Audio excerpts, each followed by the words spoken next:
Hello बच्चों, let's read this question. The question says select the incorrect statement regarding decomposition. तो question में कहा है कि ये जो ऑप्शंस दिए हुए हैं तो इनमें से कौन सा ऑप्शन डिकम्पोजिशन के रिगार्डिंग गलत है। फर्स्ट है decomposition is one of the most vital functions attributes of the ecosystem. किसी भी इकोसिस्टम का सबसे इंपॉर्टेंट फंक्शन क्या होता है? Decomposition. Second, it helps in the breakdown of complex organic matter. ये ऑर्गेनिक मैटर को तोड़ता है, कॉम्प्लेक्स ऑर्गेनिक मैटर को। It helps in tightening of soil as well. ये सॉइल को टाइट करता है। Fourth, after living thing dies its body starts to decompose. कोई भी living thing, plant, animal, human being कोई भी है, जब वो मरता है तो उसकी बॉडी डिकम्पोज होती है। So the key concept is decomposition. And what is decomposition? Decomposition क्या होता है? जब कोई भी डेड प्लांट है, एनिमल है, कोई भी लिविंग ऑर्गेनिज्म है, जब वो मरता है तो उनकी जो बॉडी होती है वो छोटे छोटे पार्ट्स में ब्रेक होती है, या उनकी जो कॉम्प्लेक्स ऑर्गेनिक मैटर है जिससे वो बने हुए हैं छोटे पार्ट्स में टूटता है, सिंपलर पार्ट्स में, सो दैट एनवायरनमेंट उसको एब्जॉर्ब कर सके। और ये डिकम्पोजिशन करता कौन है?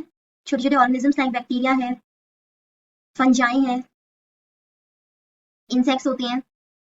ये बॉडी को क्या करते हैं? डिकम्पोज करते हैं, छोटे पार्टिकल्स में तोड़ते हैं। तो बॉडी किसकी बनी हुई है? ऑर्गेनिक मैटर की, कॉम्प्लेक्स ऑर्गेनिक मैटर की। सो इसको छोटे पार्टिकल्स में तोड़ना सिंपल फॉर्म में, यही क्या कहलाता है? डिकम्पोजिशन कहलाता है।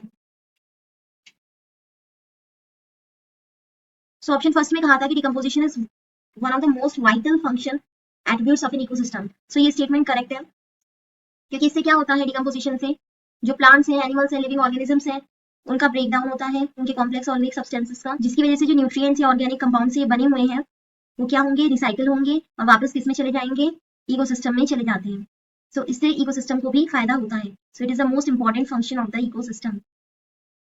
So first statement is correct. Statement second में कहा है it helps in the breakdown of complex organic matter. ये भी सही है, क्योंकि कॉम्प्लेक्स सब्सटेंसेस को सिंपल कंपाउंड्स में तोड़ता है, जैसे लीव्स हैं, वुड है, डेड ऑर्गेनिजम्स हैं।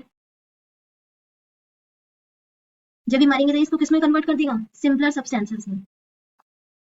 सो सेकंड स्टेटमेंट भी करेक्ट है। स्टेटमेंट थर्ड है it helps in tightening of soil. ये टाइट करता है सॉइल को।